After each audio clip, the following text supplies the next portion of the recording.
माता जानकी को लेकर प्रभु श्री राम की शरण में चले जाओ। सुन रहे हो ना दशानन? तुम्हारे विनाश का ढोल बजने लगा है।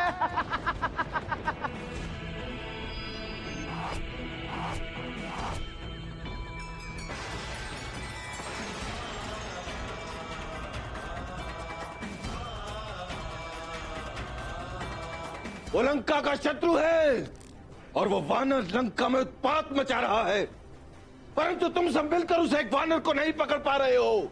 जाओ और जाकर पकड़ो उसे। शनिदेव की वक्र दृष्टि पड़ने से अब लंका को विनाश से कोई नहीं बचा सकता।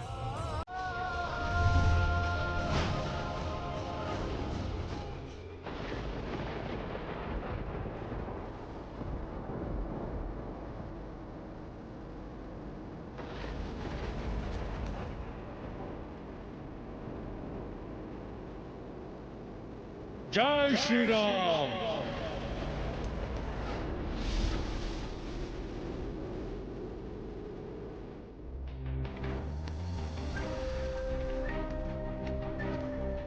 आओ हमारे महापराक्रमी पुत्र। प्रणाम पिताश्री। क्या तुमने उस वानर को मृत्यु दंड दिया? क्षमा पिताश्री, मैं उस वानर को मृत्यु दंड अवश्य देता। मैंने उसे हर दिशा में ढूंढा, परंतु वो मुझे कहीं दिखाई नहीं दिया। लंकेश, उस वानर ने लंका की प्रतिष्ठा, उसके अभेद्य और अजेय प्रतिमा को कलंकित कर दिया है। पिताश्री, उस वानर ने हमारे शस्त्र भंडार को ध्वस्त कर दिया है।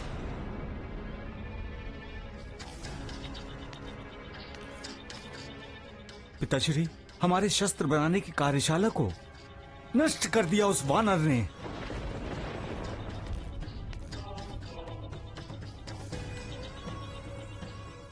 क्षमा करें पिताश्री, उस दुष्ट वानर ने हमारे सैनिकों के विश्राम का एवं उनके भोजन सामग्री कक्ष को पूरी तरह से ध्वस्त कर दिया है। पिताश्री। पुत्र वीरांतक, तुम क्या समाचार लाए हो? अच्छा या बुरा? बुरा। पिताश्री, उस वानर ने हमारे रथों के पहिए बनाने वाले शिल्पशाला कार्यालय को जलाकर राख कर दिया। महाराज प्रणाम। उस वानर ने शनिदेव को मुक्त कर दिया है।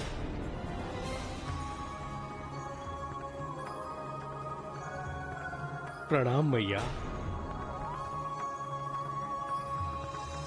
हनुमान, हमें तुम्हारी चिंता लगी थी। मैया, आपकी कृपा और आशीर्वाद दोनों से मैं रावण के सैन्य बल और मनोबल दोनों को भारी क्षति पहुंचाकर आया हूं। लंका दहन करके रावण के आत्मविश्वास को ठोकर मारकर आया हूं। लंका की दुर्ग दीवार तोड़कर लंका के शस्त्र भंडार को ध्वस्त करके आया हूं। मैं अहंकारी रावण को संकेत देकर आया हूं। समय आने पर संभव है कि वो समुद्र की लहरों को रोक सके, परंतु प्रभु श्री राम के आक्रमण को वो नहीं रोक पाएगा। यदि वो तनिक भी बुद्धिमान हुआ तो आपको पूर्ण सम्मान के साथ प्रभु श्री राम के पास पहुंचा देगा। नहीं, कभी नहीं। यदि कोई स्वप्न देख रहा है कि हम सीता राम के पास वापस भेज देंगे, तो वो दिन को रात्रि और रात्रि को दिन समझ रहा है। सीता लंका से कभी नहीं जाएगी। सुना तुमने? कभी नहीं। वो सब तो ठीक है पिताश्री, परंतु मेरे मन में एक दूसरा विचार दौड़ रहा है। क्या? पिताश्री, वो वानर स्वयं को राम का सेवक मानता है ना, और उसकी सूचना हमें अशोक वाटिका के साथ वाली वाटिका उजाड़ते हुए मिली थी। तो यह संभव है कि वो वानर वहां सीता से मिलने आया हो। तो फिर यह भी संभव हो सकता है कि लंका जलाने के पश्चात वो वानर पुनः राम की पत्नी सीता से मिलने वहीं जाएगा।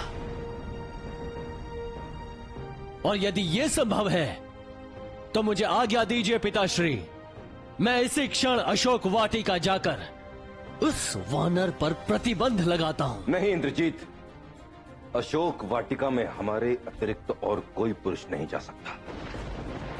और यदि तुम जो कह रहे हो वो सत्य है, वो वानर यदि अशोक वाटिका में हमें मिला,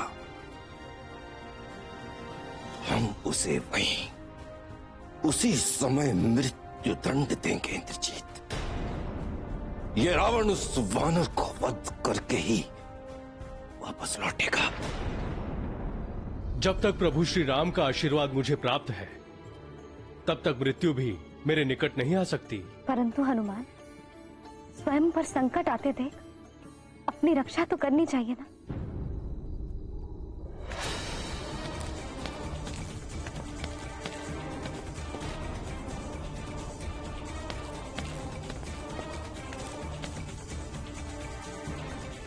जाओ हनुमान, अपने प्रभु के पास सकुशल लौट जाओ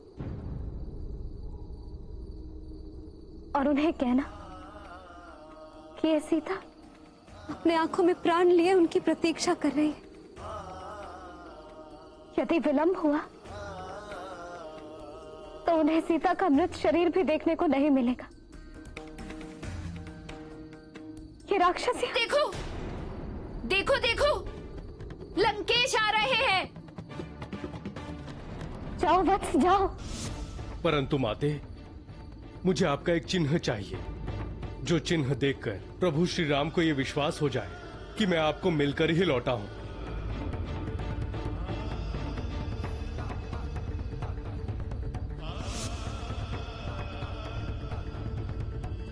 हनुमान, हमारे इस चिन्ह को रघुवीर भली भांति पहचानते हैं। ये तुम उन्हें दोगे तो वे समझ जाएंगे कि तुम हमसे मिलकर लौट रहे हो।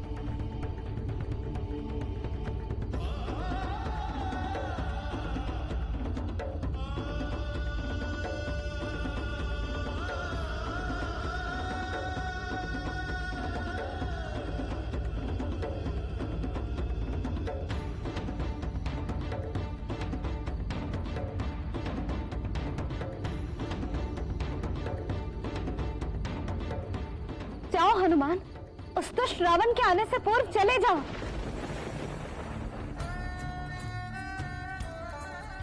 जो आज्ञा मैया।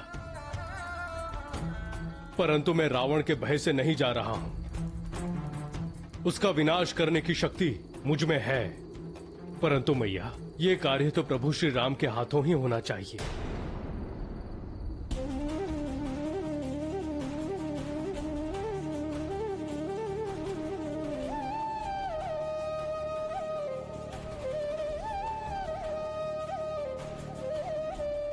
जय श्री राम।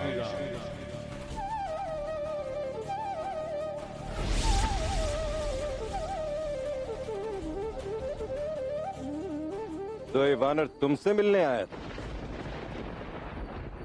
हमें बताने आया था कि स्वयं को लंकेश कहलाने वाला राक्षस कितना नीच है। अच्छा, उसने कहा कि त्रिलोकपति रावण नीच है और तुमने मान लिया?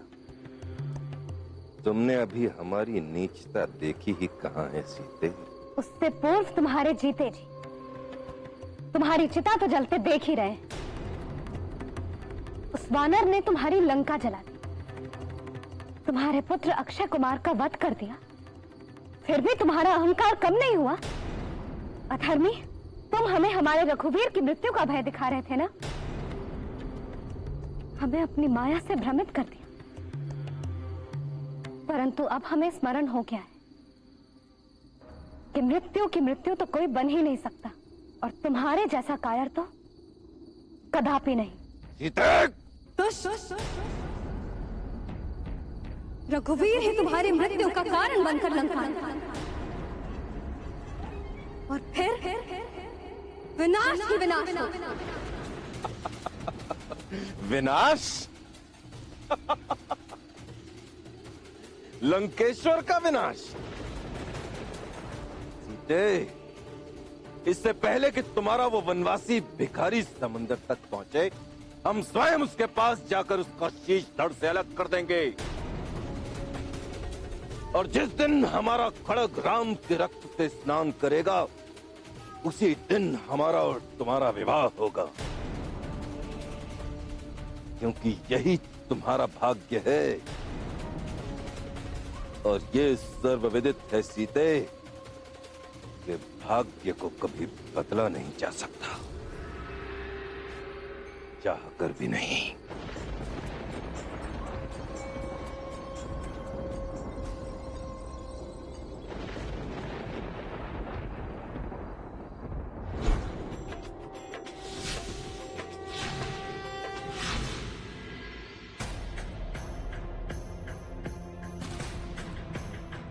बहुत हो गया लक्ष्मण, अब मुझसे और प्रतीक्षा नहीं होगी। यदि और विलंब हुआ तो सीता का जो मुझ पर विश्वास है वो टूट जाएगा लक्ष्मण। मुझे सीता की खोज करने जाना ही होगा, जाना ही होगा।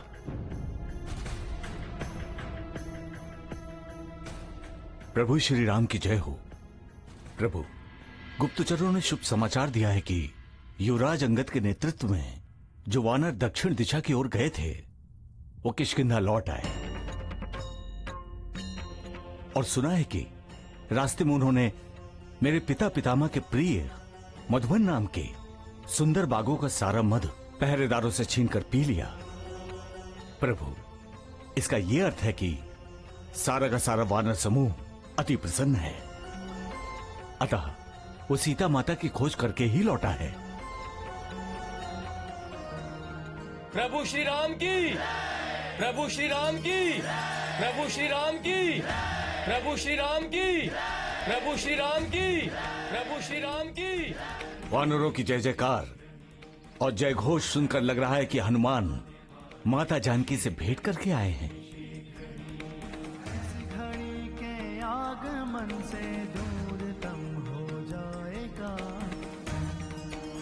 प्रभु श्री राम की, प्रभु श्री राम की, प्रभु श्री राम की, प्रभु श्री राम। आप सबको मेरे कारण बहुत कष्ट उठाना पड़ा है ना? भगवान को पाना है तो तपस्या तो करनी पड़ती है प्रभु। आपको संदेशवाहकों ने बता ही दिया होगा प्रभु कि हमने जानकी माता का पता भी लगा लिया है, और हनुमान तो 400 योजन समुद्र लांघकर सीता मैया से भी मिलकर आए हैं।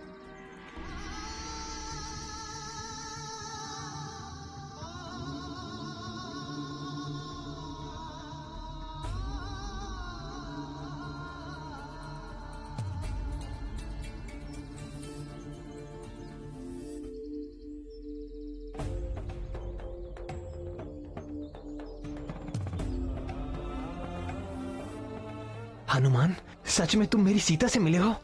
हनुमान, कैसी है मेरी सीता? क्या मेरी सीता मुझे याद करती है? आप ये पूछ रहे हैं वे आपको याद करती हैं या नहीं? भगवान, आप ये पूछिए कि क्या ऐसा कोई क्षण है जब वे आपको भूल पाती हूं?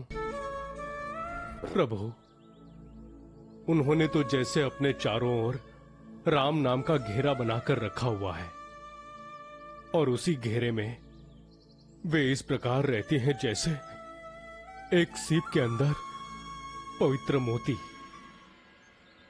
वे जिस आसमान के नीचे रहती हैं, जिस धरती पर सोती हैं, जिस वायु से वो श्वास लेती हैं, वो धरती, वो आकाश, वो वायु, वे सब उनके लिए प्रभु श्री राम ही हैं। उनके चारों ओर श्री राम ना होते तो वे कब के अपने प्राण त्याग चुकी होती।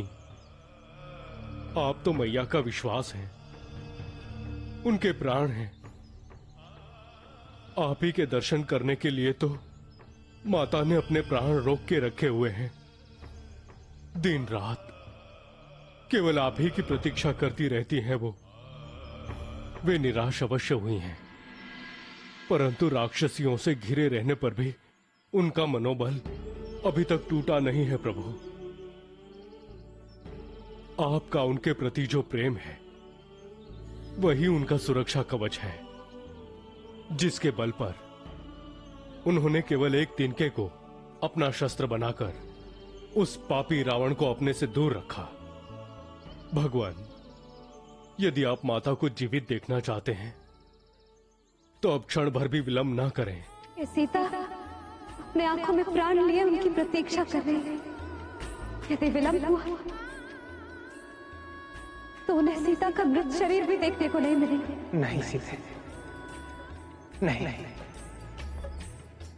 अब कदापि विलंब नहीं होगा।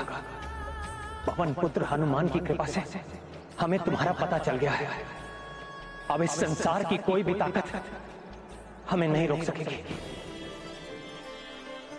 तुम धीरज रखना सीते, हमारे हैं सीते। हनुमान, क्या सीते ने हमारे लिए कोई संदेश भेजा है? कुछ कहा है हमारे लिए? हाँ प्रभु, माता सीता ने हाथ जोड़कर कहा था कि भैया लक्ष्मण को उन्होंने जो अपशब्द कहे थे उसके लिए वे क्षमा चाहती हैं और आपसे भी क्षमा मांगी है। मेरी इतनी सी भूल का इतना दंड ना दीजिए मुझे। और फिर उन्होंने कहा कि दिनों पर दया करना तो आपका स्वभाव है। इस समय मुझसे अधिक दिन और कौन होगा?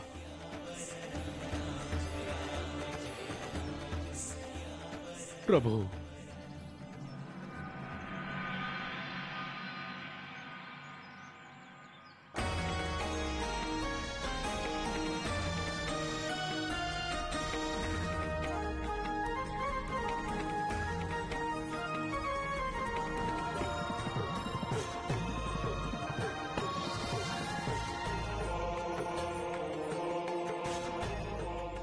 हनुमान। फिर उन्होंने एक चूड़ामणि उनकी निशानी के तौर पर दी और कहा कि ये उन्हें विवाह के समय मिली थी। हनुमान, तुम अद्वितीय हो। गरुड़ अथवा वायु के अतिरिक्त किसी के लिए संभव नहीं था यह महान असंभव कार्य जो तुमने कर दिखाया। हनुमान, यदि तुम्हारा साथ ना होता तो मैं अपनी माताओं के साथ साथ अपने पूर्वजों को भी अपना मुंह दिखाने के योग्य नहीं रहता। आप कृपालु हैं प्रभु। जिस कार्य को आप सहज कर सकते थे वो मुझसे करवाकर आप अपने इस भक्त का गौरव बढ़ाना चाहते थे। हनुमान, तुम्हारे इस उपकार का ऋण चुकाना मेरे लिए संभव नहीं है। तुमने तो मुझे जन्म जन्म के लिए अपना ऋणी बना लिया हनुमान। नहीं प्रभु,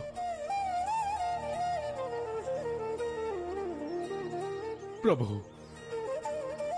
मेरा स्थान तो आपके चरणों में ही है। उठो, मैं बहुत प्रसन्न हूं हनुमान। बताओ, मैं तुम्हारा क्या प्रिय करूं? बताओ हनुमान। अपने इस भक्त पर अपनी कृपा बनाए रखिए प्रभु, और आपकी भक्ति मुझे प्रदान कीजिए।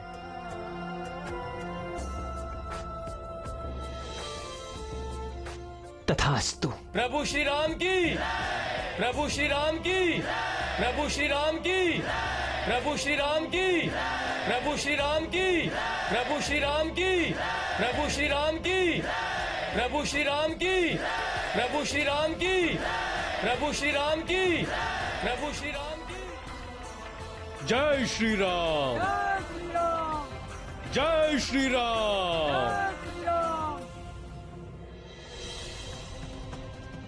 तो आप मेरी बात नहीं मानोगे? सीता के विषय में तो बिल्कुल नहीं। स्वामी, स्वामी, इतना कुछ होने के पश्चात भी आप? ना कुछ होने के पश्चात ऐसा क्या हो गया मंदोदरी? लंका जल गई और आप पूछते हैं कि हो क्या गया? स्वामी, हमारा पुत्र अक्षय कुमार मृत्यु को प्राप्त हो गया और आप पूछते हैं कि हो क्या गया? स्वामी, एक वानर आपकी लंका में आकर आपकी शक्ति, आपका शौर्य, समर्थ, स्वामी, आपका मनोबल, आपके तपबल सब कुछ चुनौती दे गया। एक वानर, और आप पूछते हैं कि हो क्या गया? मंदोदरी, तुम विभीषण की भांति बार बार हमारा तेज भंग क्यों करना चाहती हो?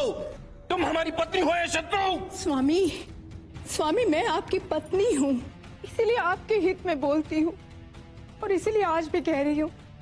स्वामी, स्वामी सीता को राम के पास वापस भेज दीजिए। मंदोदरी! स्वामी, स्वामी समय आपके हित में नहीं है और मुझे तो आपके भविष्य के बारे में सोचकर ही भय लगता है। भय? तुम्हें हमारे भविष्य के विषय में सोचकर भय लग रहा है? भय भी हमारा दास है मंदोदरी। मंदोदरी, लंकेश अजय है, अमर है। स्वयं यमराज भी जिससे भयग्रस्त है, उसके विषय में सोचकर तुम्हें भय लग रहा है? राम हमारे चरणों में शीश अवश्य झुकाएगा और जिस दिन वो ऐसा करेगा, हम उसका शीश धड़ से अलग करने में तनिक भी देर नहीं करेंगे।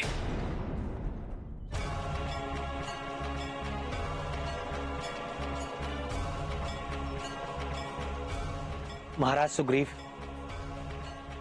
आज्ञा प्रभु। लंका पर आक्रमण की तैयारियां आरंभ कीजिए। जो आज्ञा प्रभु।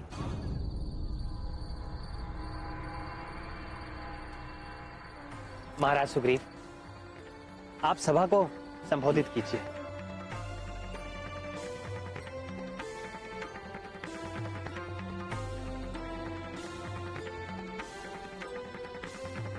साथियों, जैसा कि आप सभी जानते हैं, हम माता जानकी की खोज करके लौटे हैं। जानकी मैया का पता लग गया है। वो लंका के राजा रावण के बंदी गृह में है। हम सीता माता को मुक्त करवाएंगे। हाँ हाँ, हम उन्हें मुक्त करवाएंगे। हम सीता माता को मुक्त करवाएंगे। हाँ, हम अवश्य उन्हें छुड़ाएंगे, चाहे उसके लिए हमें युद्ध ही क्यों न करना पड़े। हम युद्ध करेंगे, हम रावण से युद्ध करेंगे। रावण बहुत बड़ा पराक्रमी है और मायावी भी, और ऐसे शत्रु के साथ युद्ध करने के लिए हमें सर्वप्रथम संगठित होना होगा। किसी भी युद्ध में विजय प्राप्त करने के लिए सेना में उत्साह होना आवश्यक है, जो आप सब में मुझे दिखाई दे रहा है। और इसके पश्चात सेना में अनुशासन होना चाहिए, और अनुशासन तभी होता है जब सेना में कोई नायक होता है। सेना उसी के नेतृत्व में युद्ध करती है और अपने नायक की प्रभुता में सेना का पूर्ण विश्वास होता है। और हमें पूर्ण विश्वास है कि हमें प्रभु श्री राम पर पूर्ण विश्वास है। प्रभु श्री राम की, प्रभु श्री राम पर पूर्ण विश्वास है। प्रभु श्री राम की, प्रभु श्री राम की, प्रभु जय श्री राम। मेरी और आप सभी की ओर से प्रभु श्री राम को विनती है कि आप हमारी सेना के सेना नायक बनकर इस युद्ध का संचालन करें। प्रभु, मैं आपको पूर्ण विश्वास दिलाता हूं कि हमारी वानरों की और भालुओं की सेना महापराक्रमी है। हमारे वानर साथी अपनी माया से राक्षसों की माया का उत्तर देने में समर्थ हैं। युद्ध में शत्रु कभी इनकी पीठ नहीं देखेंगे।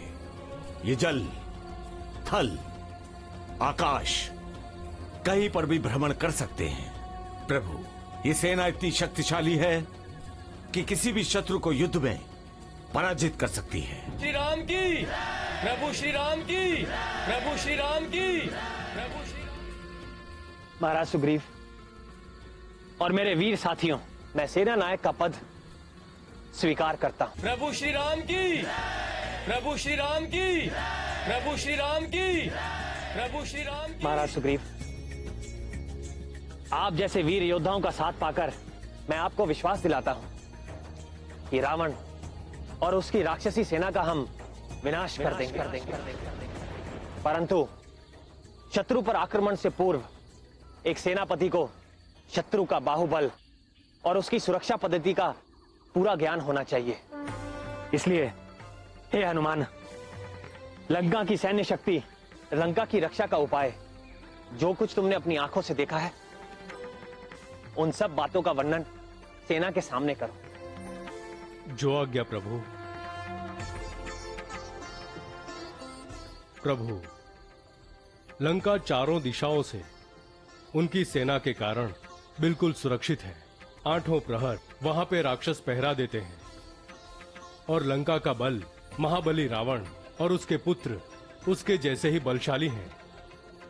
वे अस्त्र शस्त्र और यहां तक कि मायावी विद्याएं भी जानते हैं। लंका एक दुर्ग है जिसके 4 मुख्य द्वार हैं। दुर्ग की दीवारों में बड़ी बड़ी अर्गलाएं हैं।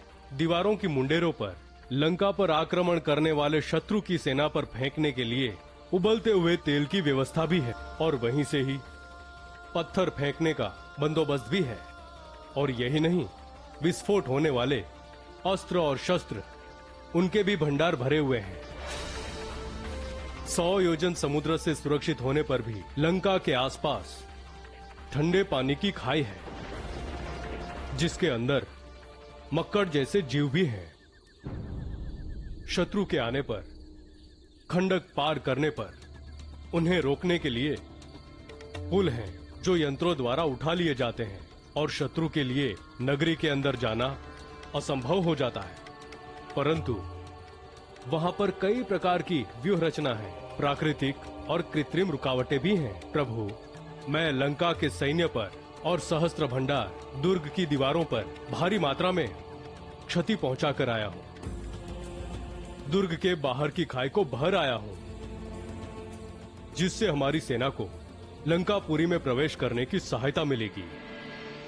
हे प्रभु, आप उचित मुहूर्त में सेना को प्रस्थान करने की आज्ञा दें। हनुमान, रावण की लंका में जाकर जो साहस और पराक्रम तुमने दिखाया है, वो कदाचित देवताओं के लिए भी संभव नहीं है। महाराज सुग्रीव, युद्ध के लिए सेना में जिस मनोबल की आवश्यकता होती है, वो सब आप में है। इसलिए हम समय नहीं गंवाएंगे। कल ही उत्तर फाल्गुनी नक्षत्र के शुभ मुहूर्त में हम सेना के साथ कूच करेंगे।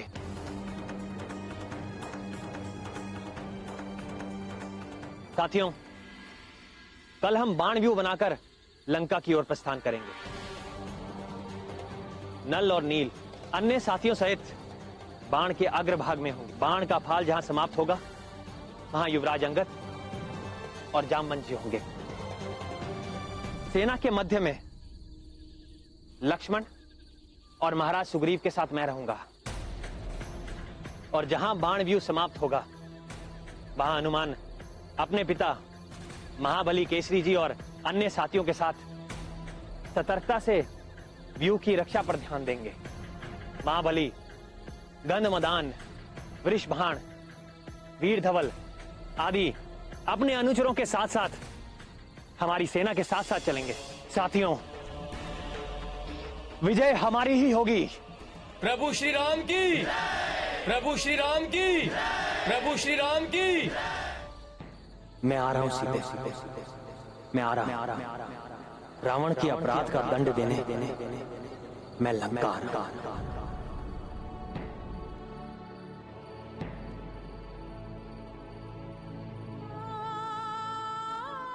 सीते, किसे ढूंढ रही हो? रघुवीर अब तक क्यों नहीं आए? चिंता ना करो पुत्री, प्रभु राम को तुम्हारा समाचार हनुमान ने दे दिया होगा। माता, हमारा मन बहुत विचलित है। नीच रावण ने कोई कुटिल चाल न चली हो। हनुमान जैसे अस्त्र का किसी के पास कोई उत्तर नहीं, तो फिर हनुमान को रोकने वाला कौन है? तो हनुमान ने हमारी दशा रघुवीर को बताई होगी ना? अवश्य, और उन्होंने समय ना गंवाते हुए लंका पर आक्रमण करने की तैयारियां भी आरंभ कर दी होंगी। और एक शुभ मुहूर्त देखकर। कैसा शुभ मुहूर्त माता? सीते, कल उत्तर फाल्गुनी नक्षत्र है। तो क्या रघुवीर कल उत्तर फाल्गुनी नक्षत्र के शुभ मुहूर्त पर लंका के लिए प्रस्थान करेंगे?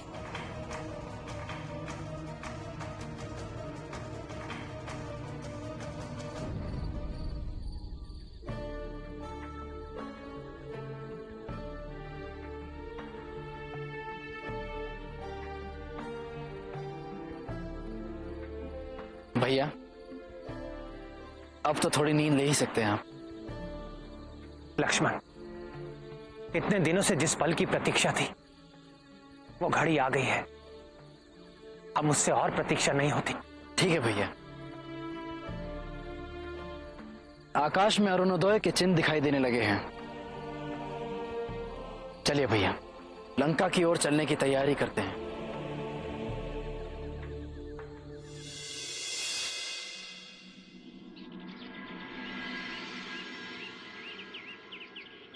जय श्री राम, जय श्री राम, जय श्री राम, जय श्री राम। प्रभु, किष्किंधा के एक एक वानर के हृदय में उमड़ता हुआ उत्साह और उमंग है। किष्किंधा का सारा सैन्य बल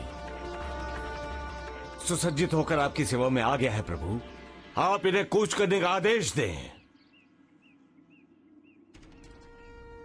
वीरों, सैनिक युद्ध में जब भी प्रथम पग बढ़ाता है तो वो संसार की सारी मोह ममता छोड़कर आगे बढ़ता है। उस समय उसके सारे रिश्ते नाते सब पीछे रह जाते हैं, यहां तक कि जीवन का मोह भी उसके साथ नहीं चलता। युद्ध में सैनिक का केवल एक ही लक्ष्य होता है, विजय। हमारा लक्ष्य भी विजय है, परंतु हमारी विजय किसी एक प्राणी अथवा रावण नाम के केवल शत्रु पर नहीं, हमारा लक्ष्य है अधर्म पर धर्म की विजय, अनीति पर नीति की विजय, अन्याय पर न्याय की विजय और असत्य पर सत्य की विजय। यही हमारा लक्ष्य है और हम इस लक्ष्य की ओर आगे बढ़ेंगे। सैनिकों, युद्ध में जीतने के लिए दो बातें परम आवश्यक हैं, मन में उत्साह और हृदय में प्रभु पर विश्वास। तो मन में उत्साह रखो और यह विश्वास रखो कि प्रभु सदैव धर्म और सत्य का साथ देते हैं। तब हमें कोई शक्ति नहीं रोक सकेगी, कोई शक्ति नहीं रोक सकेगी। सेनापति नील, तुम पथ निर्धारित करने वाले अग्रिम दल को लेकर आगे बढ़ो, किंतु इस बात से सावधान रहें कि आगे बढ़ती हुई सेना किसी गांव, नगर अथवा जनपद के समीप न जाए, ताकि नागरिकों को कोई असुविधा न हो। मार्ग में कोई उत्पात नहीं मचाएगा, कोई अनुशासन भंग नहीं करेगा। आप निश्चिंत रहिए प्रभु, आपकी आज्ञा का पालन होगा। अब चलने का आदेश दीजिए। जय भोलेनाथ, जय मां भवानी। जय श्री गणेश, जय श्री गणेश। रघुपति राजा राम की सेना चली विशाल, धर्म ध्वजा लहराएगी, मात खाएगा काल। तीनों लोक के स्वामी रघुवर, तीनों लोक के स्वामी रघुवर, आज बने विकराल।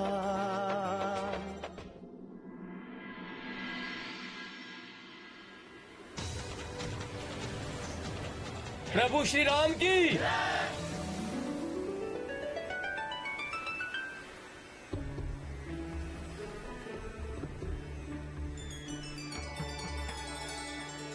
हे समुद्रदेव, इस दशरथ पुत्र राम का प्रणाम स्वीकार कीजिए। आपके दर्शन से मुझे ऐसा लग रहा है जैसे मुझे अपने पूर्वजों के पवित्र दर्शन हुए हैं। आशीर्वाद दीजिए समुद्रदेव, आशीर्वाद दीजिए।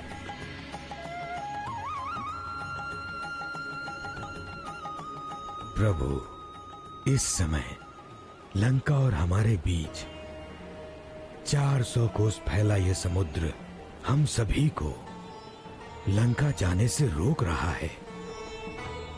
इसी समुद्र को लांघकर हनुमान लंका जाकर सीता मैया से मिलकर आया था, परंतु अब तो संपूर्ण वानर सेना को समुद्र के उस पार जाना है। ये कैसे संभव होगा प्रभु? अब हमें कोई नहीं रोक सकता। हम असंभव को संभव कर दिखाएंगे।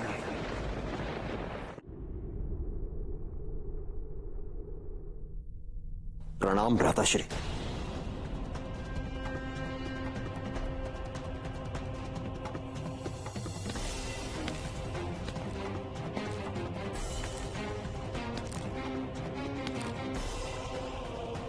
ओह, धर्मात्मा विभीषण यहां कैसे? ओह, हमारा तिरस्कार करने आए हैं? भ्राताश्री, आप मुझे समझने में भूल कर रहे हैं। मैंने तो सदैव आपका आदर किया है। तो सदैव सत्य का पक्ष लेने वाले विभीषण, अब तुम असत्य के उपासक हो गए हो, असत्य वचन कह रहे हो। नहीं भ्राताश्री, मैं सदा सत्य का उपासक रहा हूं और सदा सत्य की ही उपासना करूंगा। बस विभीषण, बस। सत्य, न्याय, नीति, धर्म, तुम जैसे पुरुष इन शब्दों का आडंबर करते हैं। सत्य वही है जिसे रावण सत्य मानता है, नीति वो है जिसे रावण अपनाता है, और धर्म वो है जिसे रावण धर्म समझता है। और भ्राताश्री, जिसे आप अधर्म करें उसे धर्म कैसे मान लिया जाए? हमने कोई अधर्म नहीं किया है। दशरथ पुत्र राम की पत्नी जानकी सीता का अपहरण अधर्म नहीं तो और क्या है भ्राताश्री? वो भी अधर्म नहीं है। हम राक्षस हैं, और राक्षसों में बलपूर्वक स्त्री का हरण करना कोई अधर्म नहीं है। हम पुलस्त्य ऋषि के पौत्र हैं और विश्वा ऋषि के पुत्र। परंतु हमारी माता कैकसी राक्षसी है। भ्राताश्री, आप अपने स्वार्थी विचारों से प्रेरित होकर जब भी अधर्म करते हैं तो उसे धर्म का चोला पहनाने के लिए राक्षस कुल का सहारा लेते हैं। विभीषण!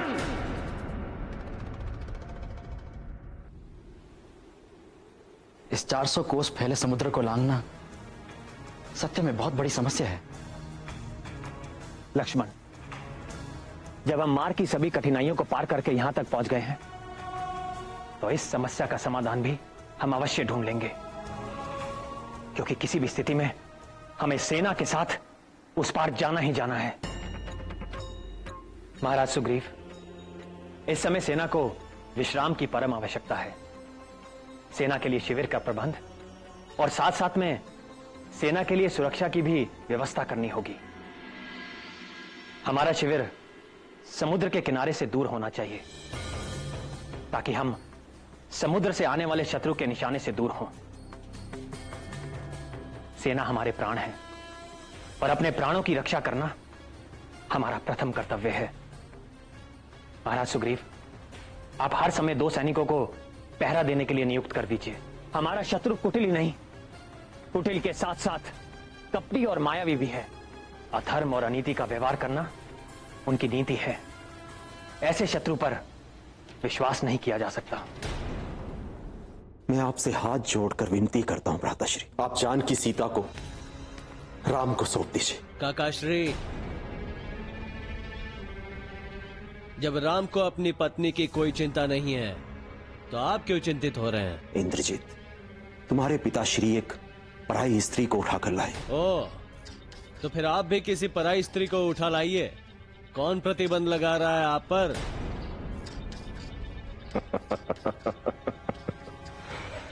इंद्रजीत, ये क्या किसी पराई स्त्री को उठाकर लाएगा? यदि कोई पराई स्त्री भी इसे भगा कर ले जाए, तो ये महात्मा तो उसे स्पर्श तक नहीं कर पाएगा। वत्स इंद्रजीत, तुम लंकेश के ज्येष्ठ पुत्र हो, तुम्हें लंकेश का विरोध करना चाहिए था, परंतु काकाश्री, शस्त्र और स्त्री धारण करने के लिए पौरुष्य की आवश्यकता होती है, और मेरे पिताश्री में पौरुष्य है। इसलिए वो कोई भी शस्त्र या स्त्री धारण। तो क्या तुम्हारे पास पौरुष नहीं है? काकाश्री! क्रोधित क्यों होते हो पुत्र? इससे तो यह प्रतीत होता है कि तुम्हारा पौरुष और तुम्हारा पुरुषार्थ तुम्हारा साथ छोड़कर चला गया। काकाश्री! इंद्रजीत, हम देखना चाहते हैं हमारा भाई विभीषण हमें क्या सिखाना चाहता है। जब हनुमान नामक वानर लंका जला रहा था, हाहाकार मचा रहा था और चिल्ला चिल्लाकर संकेत दे रहा था कि कोई वीर, महावीर, बलि, महाबली है कोई जो उसका सामना कर सके, तब अगर तुमने ये शस्त्र उठाया होता और उसका सामना किया होता तो तब मुझे तुम्हारे पौरुष पे संदेह नहीं होता। काकाश्री! भ्राताश्री, आप ज्ञानी है, वेद वेता है, चाटुकार चाहे मंत्री हो अथवा पुत्र, आप उनके बहकावे में ना आकर स्वयं ये निर्णय कीजिए कि सीता राम को लौटाने में लंका और लंका वासियों की भलाई है अथवा नहीं।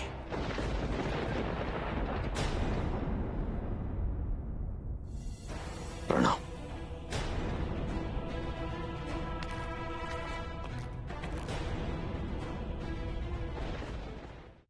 सीता जिएगी तो लंका में, मरेगी तो भी लंका में। सचिव वैद गुरु तीन जन, प्रिय बोलिन भय आस, राज धर्म तन तीन कर, होए बेगिन नाश। रघुनंदन जी का पक्ष लेने के अपराध में लंकेश ने विभीषण जी को लंका छोड़कर जाने का आदेश दे दिया। सत्य में दुष्ट रावण के दिन भर गए।